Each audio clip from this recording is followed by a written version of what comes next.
안녕하십니까? 오늘 말씀의 제목은 사람을 낚는 어부가 되게 하리라입니다. 요절 말씀 19절을 같이 읽겠습니다. 시작. 말씀하시되 나를 따라오라 내가 너희를 사람을 낚는 어부가 되게 하리라 하시니. 오늘 말씀은 마귀의 시험을 이기신 예수님이 본격적으로 천국 회복을 시작하시는 말씀입니다. 갈릴리 가버나움에 가서 사심으로 흑암에 앉은 백성에게 큰 빛이 되어주시고 갈릴리 해변에서 4명의 젊은 어부를 사람 낚는 어부로 부르시며 갈릴리 곳곳에서 가르치고 전파하고 고치시는 사역을 감당하셨습니다. 이는 이 땅에 천국이 시작되는 감격적인 순간을 나타내고 있습니다.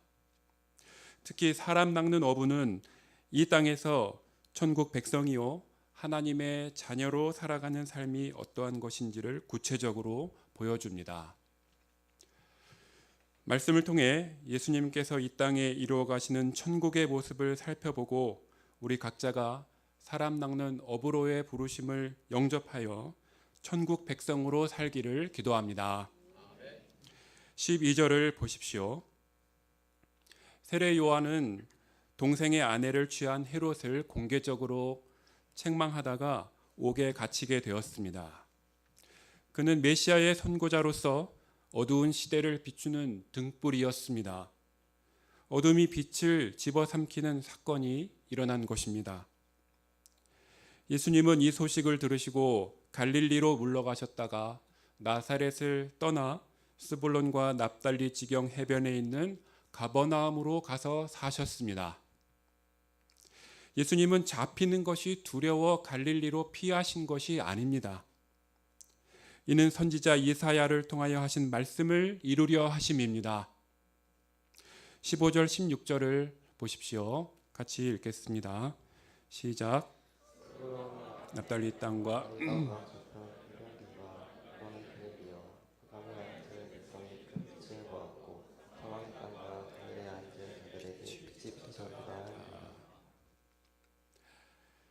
예수님은 하나님의 말씀을 이루기 위하여 갈릴리 가버나움으로 가셨습니다.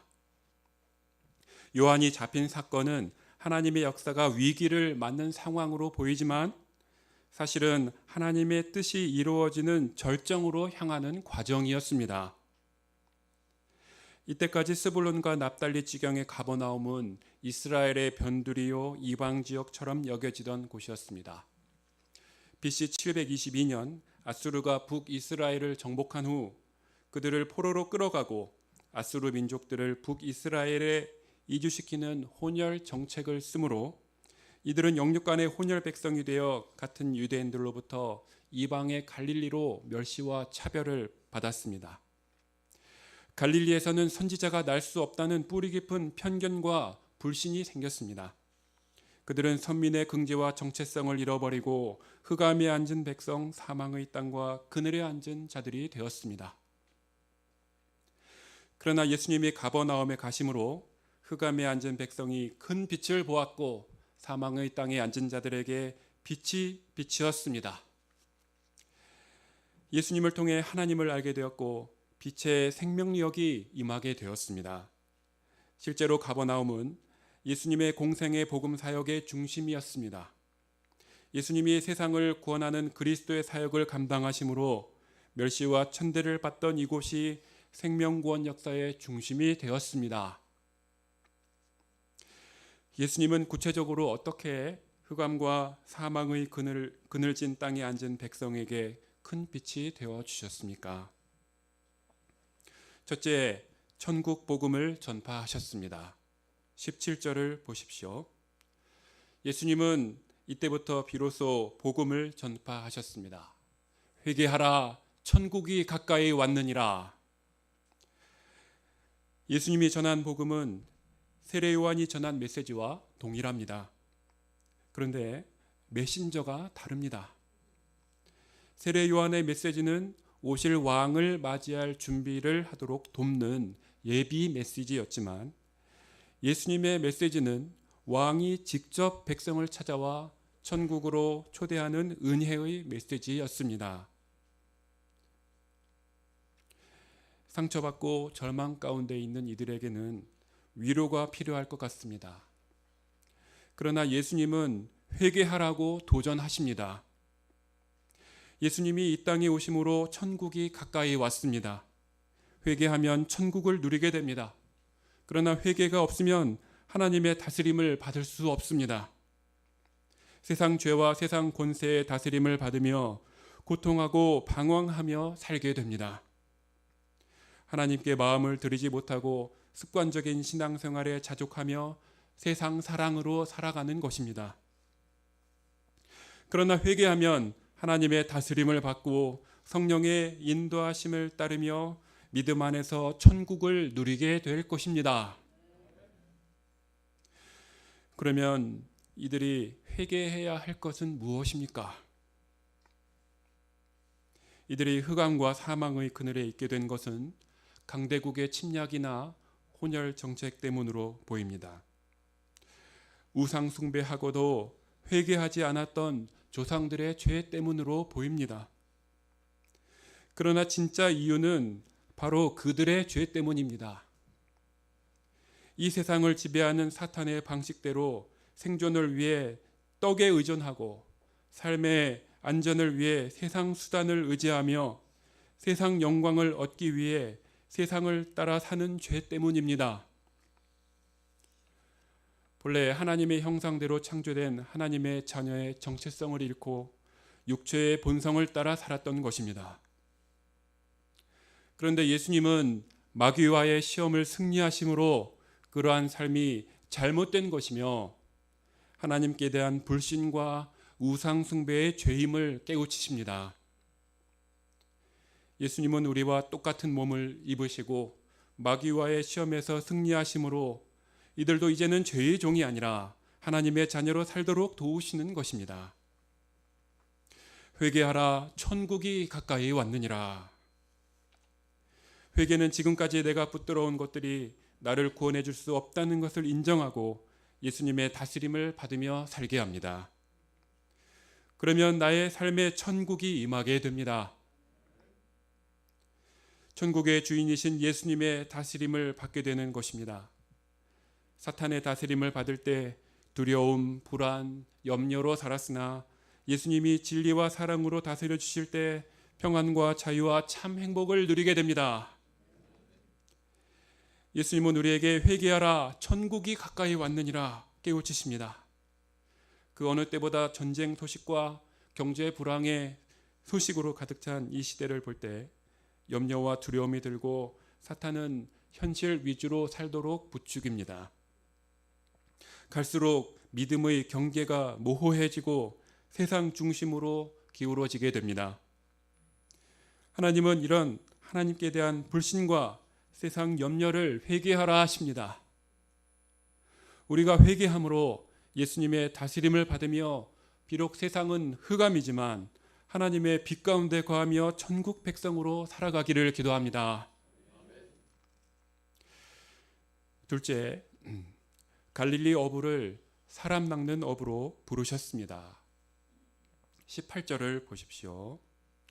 예수님은 갈릴리 해변에 다니시다가 두 형제 곧 베드로라 하는 시몬과 그의 형제 안드레가 바다에 금을 던지는 것을 보시고 부르셨습니다. 19절을 다 같이 읽어보겠습니다. 시작.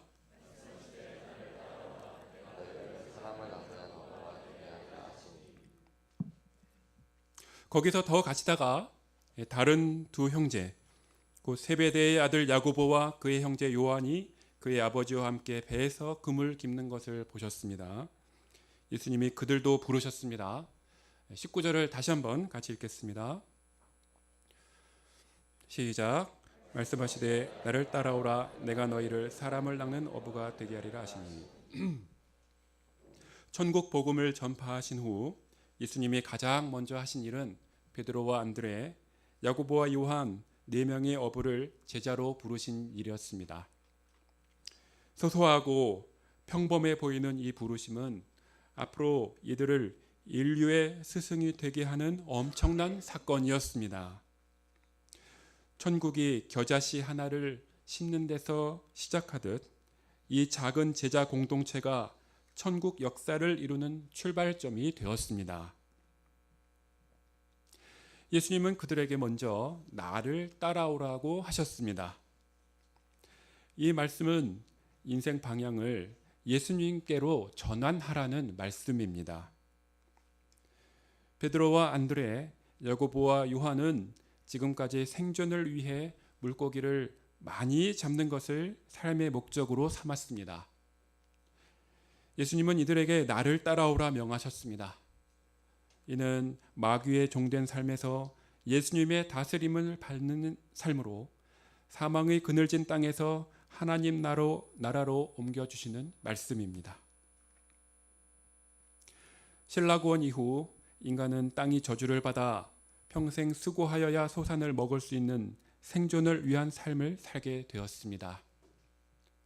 땅이 가시덤불과 엉겅퀴를 내므로 얼굴에 땀을 흘려야 했고 그 후에는 흙으로 돌아가는 인생이 되었습니다. 하나님과 떨어져 하나님의 보호와 도우심을 받지 못하고 모든 것을 스스로 책임지며 살다 보니 늘 불안과 두려움 속에서 평안이 없는 삶을 살게 되었습니다. 이런 자들에게 예수님은 나를 따라오라 하시며 예수님을 따르는 진리의 인생, 빛된 인생, 하나님의 복을 받는 인생, 열매 맺는 인생으로 초대하십니다. 나를 따라오라. 이 말씀은 우리가 누구를 따라가고 있는가 돌아보게 합니다. 나는 누구를 따르고 있습니까? 세상을 따라가고 있는가? 예수님을 따르고 있는가? 늘 살펴야 합니다. 예수님은 나를 따라오라 명하십니다. 이것이 인간이 나아가야 할 절대적인 인생 방향입니다. 나를 초청하시는 예수님의 말씀에 순종하는 자가 되기를 기도합니다. 예수님을 따르는 자에게 주시는 약속이 무엇입니까? 내가 너희를 사람을 낚는 어부가 되게 하리라 약속하십니다. 사람을 낚는 어부는 예수님이 창조하실 새 사람의 모습이 어떠한가를 보여주고 있습니다. 낚는다라는 말은 생포하다라는 뜻입니다. 죄의 바다에서 죽어가는 영혼을 건져 살리는 것입니다. 물고기는 스스로 나올 힘이 없어 어부가 필요합니다. 죄의 바다에서 스스로 나올 수 없는 우리를 위해 예수님이 오셨습니다. 과거 그들은 물고기를 쫓는 삶을 살았습니다. 물고기를 많이 잡아 안정된 인생이 되고자 사람과 경쟁하고 싸워야 했습니다. 그러나 이제부터는 물고기 대신 사람을 낚습니다. 과거 잡아먹는 물고기가 관심의 대상이었는데 이제는 사람을 살리기 위해 사람에게 관심을 갖게 됩니다. 사람과 경쟁하지 않고 사람을 돕고 살리고자 힘쓰며 천국으로 인도하는 삶을 살게 됩니다. 세상 영혼들에게 복음을 전파하여 하나님 나라로 인도하는 목자의 인생으로 전환하는 것입니다.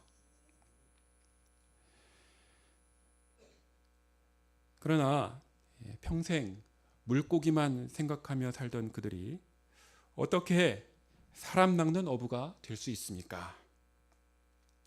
예수님은 나를 따라오라. 내가 너희를 사람을 낚는 어부가 되게 하리라 하셨습니다. 내가 되게 하리라. 예수님이 직접 만들어 주신다고 약속하십니다. 그러므로 사람 낚는 어부가 되기 위해서는 단순히 믿음으로 예수님을 따라가면 됩니다. 예수님은 이들에게 놀라운 희망과 위대한 비전을 주셨습니다. 물고기 잡던 어부를 사람 낚는 인류의 스승이 되게 하시고자 이들을 부르신 것입니다. 초라한 나에게는 어울리지 않는 희망이요 불가능한 일인데 주님은 이런 위대한 인생을 살도록 키워주고자 하십니다. 어부들은 예수님의 부르심에 어떻게 반응했습니까? 20절, 22절을 보십시오. 같이 읽겠습니다. 시작.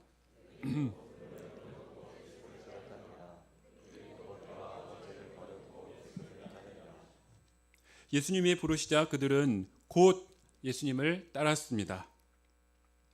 베드로와 안드레는 그물을, 야고보와 요한은 배와 아버지를 버려두고 따랐습니다. 진정한 회개는 이제까지 내가 붙들고 있던 삶의 수단을 버리고 순수한 소원으로 예수님을 따라가는 것입니다. 어떻게 이런 결단을 할 수 있었을까요? 예수님을 따르는 삶에서 어부라는 직업이나 가족 공동체보다도 더 귀하고 확실한 소망을 발견했기 때문입니다.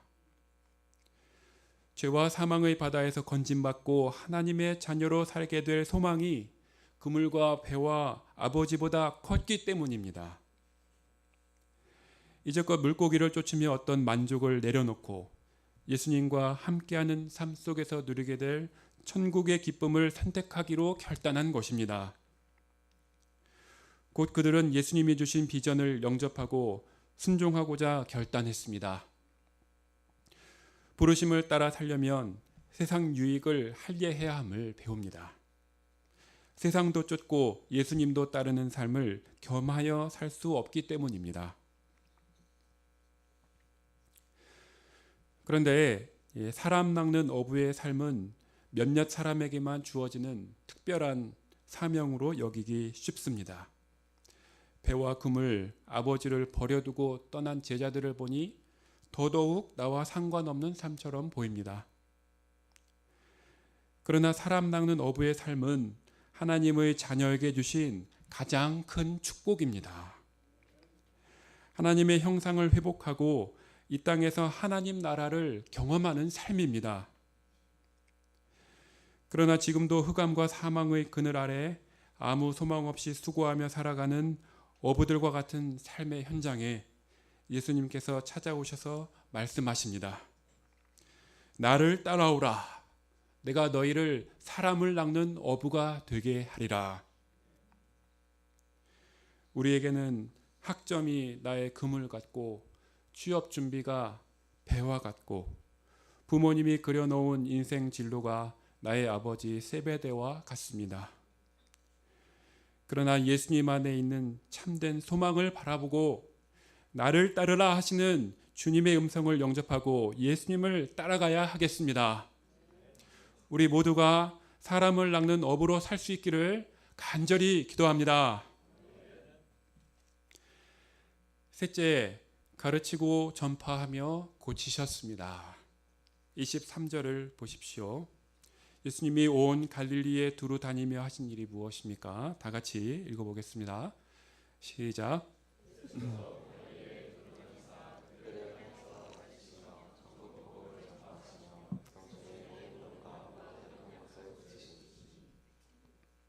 예수님은 온 갈릴리에 두루 다니시며 세 가지 사역에 힘쓰셨습니다. 첫째, 그들의 회당에서 가르치셨습니다. 둘째, 천국 복음을 전파하셨습니다. 셋째, 백성 중에 모든 병과 약한 것을 고치셨습니다. 그리스도의 사역은 가르치고 전파하며 고치는 사역입니다. 이것이 바로 사람 낚는 어부가 감당해야 할 핵심 사역입니다. 예수님은 제자들에게 사람 낚는 어부의 삶의 본을 보여주셨습니다. 그리고 제자들을 보내사 동일하게 가르치고 전파하고 고치는 사역을 감당하게 하십니다. 그리고 오늘날 우리가 사람 낚는 어부의 직분을 감당하기를 원하십니다. 봄학기 우리를 통해 가르치고 전파하여 영육 간에 고치는 역사가 흥황하게 일어나게 하시기를 기도합니다. 24, 25절을 보십시오. 같이 읽겠습니다. 시작.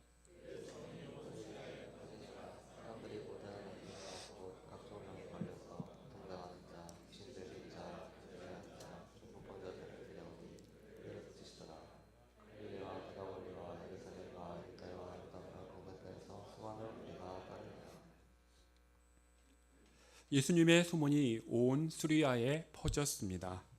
유대와 팔레스타인의 경계를 넘어 이방 지역까지 미쳤습니다. 갈릴리, 데가볼리, 예루살렘, 유대 요단강 건너편에서 수많은 무리가 따랐습니다. 예수님은 이들의 모든 병과 모든 연약함을 고치셨습니다. 또 온 수리아에서 온 모든 앓는 자와 각종 병을 고치셨습니다. 예수님은 마귀의 지배를 받던 사람들에게 하나님의 말씀을 가르치시며 모든 질병과 약함을 고치심으로 온전케 하셨습니다. 예수님 자신이 광야에서 40일 동안 금식하시며 사람들의 모든 약함을 경험하셨고 마귀의 시험을 이기심으로 마귀의 지배를 받는 사람들을 이해하시고 불쌍히 여기시고 사랑으로 섬겨주신 것입니다. 예수님은 세상 인정과 성공의 물고기를 쫓아 살던 저를 찾아와 주시고 사람 낚는 업으로 불러주셨습니다. 주님은 죄인이 교만과 정욕과 이기심의 죄로 어둠 가운데 심판에 대한 두려움으로 딱딱하고 율법적인 삶을 살고 있을 때 창세기 1장 3절 빛이 있으라 말씀으로 찾아와 주셨습니다. 하나님을 인격적으로 알지 못하고 영적 무지 가운데 있었으나 마태복음 16장 16절 주는 그리스도 말씀으로 만나주시고 제 안에 거하시며 다스려 주셔서 천국을 누리도록 복 주셨습니다. 세상에서 경쟁하고 인정을 쫓던 제가 회개하고 목자요 사람 낚는 업으로서 양들을 섬기는 삶을 살게 하셨습니다. 생명구원을 위해 주님의 고난에 동참하여 복음을 전파하는 사람 낚는 어부의 삶이 하나님 나라의 삶임을 확신케 하십니다. 제가 예수님을 따르며 배우고자 하는 분명한 방향 가운데 예수님께만 온전히 초점을 맞추게 하시기를 기도합니다. 그동안 저는 예수님을 따르는 것보다 일을 잘하는 데 더 마음을 두고 있었음을 회개합니다. 바쁘게 섬긴다고 하면서도 정작 예수님께 시선을 두지 못하고 있었습니다. 그러나 예수님은 나를 바짝 따라오라고 명하십니다. 제가 바라보며 따라야 할 분은 예수님이십니다. 예수님 안에 참된 소망이 있고 생명이 있습니다. 주님을 따르게 하시고 사람 낚는 어부가 되게 하신 은혜를 감사 찬송 드립니다. 제가 예수님을 날마다 따라가며 사람 낚는 업으로 살아가기를 간절히 기도합니다. 결론입니다. 예수님은 흑암에 살던 백성들이 큰 빛을 보고 천국을 누리도록 말씀을 가르치시고 병든 자들을 고치셨습니다. 이 큰 역사를 감당할 일꾼을 부르시고 사람 낚는 어부가 되어 하나님의 구원 역사에 쓰임받게 하십니다. 우리 각자에게 임한 부르심을 영접하고 예수님을 따르는 가운데 사람을 낚는 업으로 쓰임받는 종들이 되기를 간절히 기도합니다. 제가 기도하겠습니다. 하나님 아버지, 흑암과 사망의 그늘에 앉아있던 저희에게 큰 빛으로 찾아와 주심을 감사합니다. 회개하라, 천국이 가까이 왔느니라. 나를 따라오라, 내가 너희를 사람을 낚는 어부가 되게 하리라 하심으로 저희를 구원하시고 주님을 따르는 삶으로 불러주신 큰 은혜를 감사드립니다. 내가 의지하고 쫓던 것들을 버려두고 예수님을 따르게 하여 주십시오. 주님의 부르심의 음성을 마음 깊이 영접하고 사람 낚는 업으로 살게 하시기를 간절히 기도합니다. 예수님 이름으로 기도합니다. 아멘.